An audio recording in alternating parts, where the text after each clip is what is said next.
ನಮಸ್ಕಾರ. Speed news ವಿಶೇಷ ಕಾರ್ಯಕ್ರಮಕ್ಕೆ ಸ್ವಾಗತ. ನಾನು ಪ್ರೀತಮ್ ಕೆಮ್ಮಾಯಿ. ರಾಜ್ಯಸಭೆಯ ಎಲೆಕ್ಷನ್ ಘೋಷಣೆಯಾಗಿದೆ.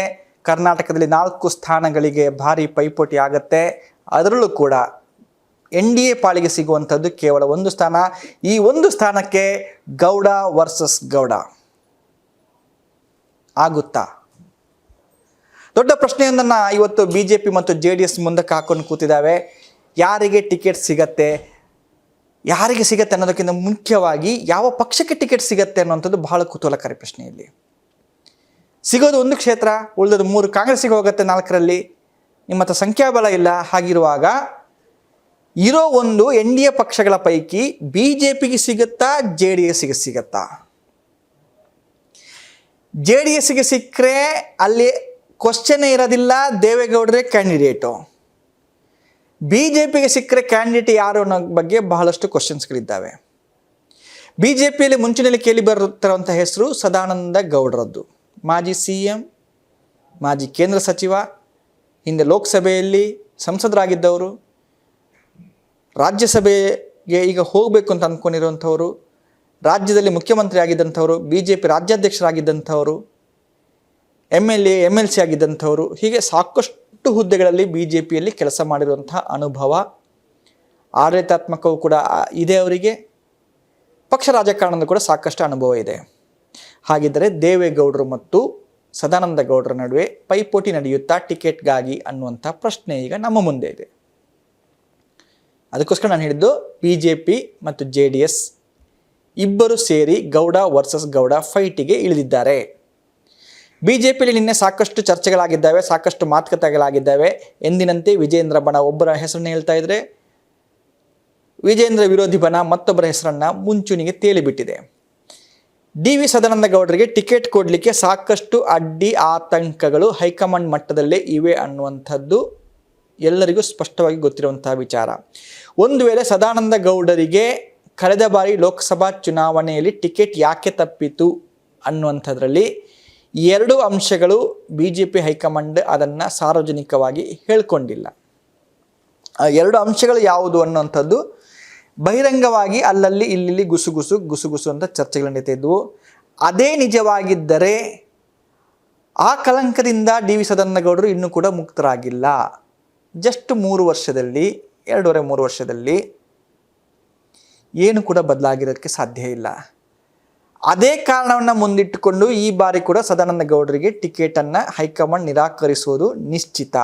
ಒಂದು ವೇಳೆ ಆ ಕಾರಣಕ್ಕೋಸ್ಕರ ಗೌಡರಿಗೆ ಕಳೆದ ಬಾರಿ ಟಿಕೆಟ್ ತಪ್ಪಿಲ್ಲ, ಬೇರೆ ಯಾವುದೋ ಕಾರಣಕ್ಕೆ ತಪ್ಪಿಸಲಾಯಿತು ಅಂತ ಆದರೆ ಅವನ್ನ DV ಸದಾನಂದ ಗೌಡರು ಮ್ಯಾನೇಜ್ ಮಾಡಿಕೊಳ್ಳಿಕ್ಕೆ ಸಫಲರಾದರೆ ಈ ಬಾರಿ ಅವರಿಗೆ ಟಿಕೆಟ್ ಸಿಗಬಹುದು. ಯಾವಾಗ ಅಂತ ಹೇಳಿದರೆ BJP ಸ್ಪರ್ಧಿಸುವುದಾದರೆ. ಆದರೆ ಸ್ಥಿತಿಗತಿಗಳು ಈಗ ಹಾಗಿಲ್ಲ. BJP ನಿಷ್ಠಾವಂತ ಕಾರ್ಯಕರ್ತರಿಗೆ ಕೊಡಬೇಕು, BJP ಹಿರಿಯ ನಾಯಕರಿಗೆ ಕೊಡಬೇಕು, ಅಧಿಕಾರ ಕಳ್ಕೊಂಡವರಿಗೆ ಕೊಡಬೇಕು ಅಂತೆಲ್ಲ ಲೆಕ್ಕಾಚಾರ ಹಾಕಿದ್ರು ಕೂಡ ಮೋದಿಯವರ ಮನಸ್ಸಿನಲ್ಲಿ ಬೇರೆಯದ್ದೇ ಆದ ಲೆಕ್ಕಾಚಾರ ಇದೆ. ಅವರು ಮೊನ್ನೆ ಸ್ಪಷ್ಟವಾಗಿ ಹೇಳಿದಾರಂತೆ, ದೇವೇಗೌಡರಿಗೆ 94 ಆಯಿತು, ಆದರೂ ಕೂಡ ಅವರು ಏನಾದರೂ ರಾಜ್ಯಸಭೆಗೆ ಬರ್ತಾರೆ ಅಂತ ಹೇಳಿದರೆ ಮೋಸ್ಟ್ ವೆಲ್ಕಮ್. ಯಾವ ಕಾರಣಕ್ಕೆ ಯಾರು ಕೂಡ ಅಡ್ಡಿ ವ್ಯಕ್ತಪಡಿಸಬಾರ್ದು, ಗೌಡರಿಗೆ ರೆಡ್ ಕಾರ್ಪೆಟ್ ಹಾಕಿ ಕರ್ಕೊಂಡು ಬರಬೇಕು. ಕಾರಣ ಇದೆ. ದೇವೇಗೌಡರು ಯಾವಾಗ BJP ಜೊತೆಗೆ ಸೆಕೆಂಡ್ ಟೈಮ್ ಮೈತ್ರಿ ಮಾಡ್ಕೊಂಡ್ರಲ್ವಾ, ಅಂದರೆ ಈಗ ನಡೀತಾ ಇದೆಯಲ್ಲ ಮೈತ್ರಿ, ಈ ಮಾತುಕತೆ ಆದ ಬಳಿಕ ದೇವೇಗೌಡರು ಎಲ್ಲ ಸಂದರ್ಭಗಳಲ್ಲೂ ಕೂಡ BJPಗೆ ಸಪೋರ್ಟಿವ್ ಆಗಿ ನಿಂತ್ಕೊಂಡಿದ್ದಾರೆ. ಎಂಥ ವಿಚಾರ ಬರಲಿ ಅದು, ಜಾತ್ಯತೀತ ನಿಲುವುಗಳಿಗೆ ಧಕ್ಕೆಯಾಗುವಂಥ ವಿಚಾರಗಳು ಬಂದಾಗ ಕೂಡ ದೇವೇಗೌಡರು ಮರು ಮಾತಿಲ್ಲದೆ ಏನೇ ಆಗಲಿ ನಾವು ಎದುರಿಸೋಣ, ನಮ್ಮ ಸಿದ್ಧಾಂತ ನಮ್ಮದು, ಆದರೂ ಕೂಡ ನಾವೀಗ NDA ಜೊತೆಗಿರೋದ್ರಿಂದ NDAಗೆ ಬೆಂಬಲ ಕೊಡಲೇಬೇಕು, ಮೋದಿಯವ್ರ ಜೊತೆಗೆ ನಿಂತ್ಕೊಳ್ಳೇಬೇಕು ಅನ್ನೋ ಕಾರಣಕ್ಕೆ ಇಡೀ ಪಕ್ಷವನ್ನು ದೇವೇಗೌಡರು ಮೋದಿಯವರ ಪರವಾಗಿ ನಿಲ್ಲಿಸಿದರು. ಸಾಕಷ್ಟು ಸಂದರ್ಭದಲ್ಲಿ ಬಹಿರಂಗವಾಗಿ ಪತ್ರವನ್ನು, ಮಾಜಿ ಪ್ರಧಾನಿ ಅನ್ನೋ ನೆಲೆಯಲ್ಲಿ ಪತ್ರವನ್ನು ಬರೆದು ಸರ್ಕಾರವನ್ನು ಪ್ರತಿನಿಧಿಸಿಕೊಂಡ್ರು. ಸರ್ಕಾರದಕ್ಕೆ ಸೂಕ್ತವಾದ ಬೆಂಬಲ ಕೊಡೋದಷ್ಟೇ ಅಲ್ಲ, ಸರ್ಕಾರವನ್ನು ಜನರ ಮುಂದೆ, ಮಾಧ್ಯಮಗಳ ಮುಂದೆ ಏನು ಹೇಳ್ತಾರೆ ಅದಕ್ಕೆ ಬೆಂಬಲಿಸಿಕೊಂಡು ಬರೋದು, ಅಥವಾ ಸರ್ಕಾರದ ನಿರ್ಧಾರಗಳನ್ನು ಸಮರ್ಥಿಸಿಕೊಂಡು ಬರೋದು, ಅದನ್ನು ದೇವೇಗೌಡರು ಚಾಚು ತಪ್ಪದೆ ಮಾಡ್ಕೊಂಡು ಬಂದಿದ್ದಾರೆ. ಆ ಕಾರಣಕ್ಕೋಸ್ಕರ ಮೋದಿಯವರಿಗೆ ದೇವೇಗೌಡರ ಮೇಲೆ ವಿಶೇಷ ಒಲವಿದೆ. ರಾಜ್ಯಸಭೆಯಲ್ಲಿ ಕಳೆದ 3-4 ಸಂದರ್ಭಗಳಲ್ಲಿ ದೇವೇಗೌಡರು ಮಾಡಿದಂತಹ ಸಿಡಿಗುಂಡಿನ ಭಾಷಣಗಳನ್ನು ನೀವು ಕೇಳಿರಬಹುದು. ಮೋದಿ ಸರ್ಕಾರವನ್ನು ಅವರು ಪ್ರತಿನಿಧಿಸಿಕೊಂಡಂತಹ ಪರಿಯನ್ನು ನೀವು ನೋಡಿಕೊಂಡಿರ್ಬೋದು, ಸಮರ್ಥಿಸಿಕೊಂಡಂತಹ ಅಬ್ಬರವನ್ನು ನೀವು ಗಮನಿಸಿರ್ಬೋದು. ಇವೆಲ್ಲವೂ ಕೂಡ ಮೋದಿಯವರ ಗಮನದಲ್ಲಿದೆ.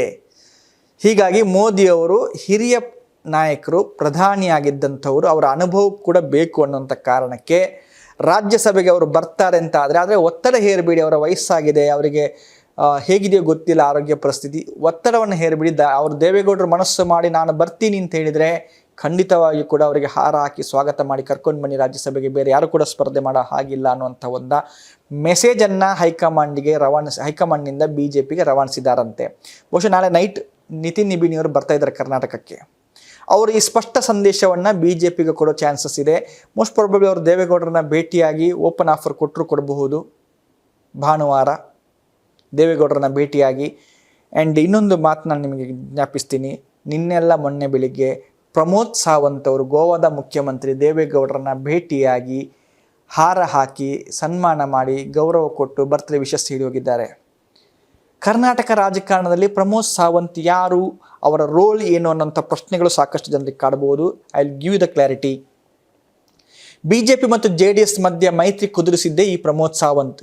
ನೋಡೋಕ್ಕೆ ಚಿಕ್ಕ ಹುಡುಗ ಇರ್ಬೋದು, ಯುವ ನಾಯಕ ಆಗಿರ್ಬೋದು, ಬಟ್ ದೇವೇಗೌಡರ ಜೊತೆಗೆ ಅವರ ವೇವ್ಲೆಂತ್ ತುಂಬ ಚೆನ್ನಾಗಿ ಕೆಲಸ ಮಾಡ್ತಾಯಿದೆ. ಕುಮಾರಸ್ವಾಮಿ ಅವರ ಜೊತೆಗೆ ಅವರ ವೇವ್ಲೆಂತ್ ತುಂಬ ಚೆನ್ನಾಗಿದೆ. ಆಮೇಲೆ BJPಯ ಸೆಂಟ್ರಲ್ ಹೈಕಮಾಂಡ್ ಜೊತೆಗೆ ಬಹಳ ಒಳ್ಳೆಯ ಸಂಪರ್ಕವನ್ನು ಪ್ರಮೋದ್ ಸಾವಂತ್ ಹೊಂದಿದ್ದಾರೆ.